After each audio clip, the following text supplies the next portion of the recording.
পড়, তোরা পড়, তোদের আজকে পরীক্ষা নেব, তোরা কি পড়েছিস আজ দেখব। এই শোন, ওসব পড়াশুনো রাখ।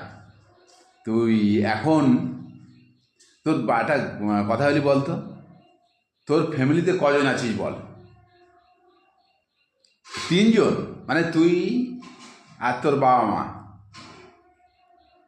তোর কোনো বুদ্ধি নেই, বুঝলি, আজও বুদ্ধি হলো না। আর তুই এখন থেকে 10 বছর আগের চিন্তা কর। আগে চিন্তা করবি না? বলবি তুই 5জন তোর ফ্যামিলিতে, 10 বছর আগের কথা ভাববি। তুই, তোর বাবা মা, তিনজন। তুই যখন বিয়ে করবি 4জন, আবার তোর ফ্যামিলিতে আরেকজন আসবে, 5জন হচ্ছে না? মাথা মোটা কিছু বোঝে না। এখনকার চিন্তা করলে হয়? 10 বছর আগের কথা ভাববি। আর তোরটা জানিস না বাড়ি কজন? জেনে আসবি, জেনে কালকে আসবি আমার কাছে।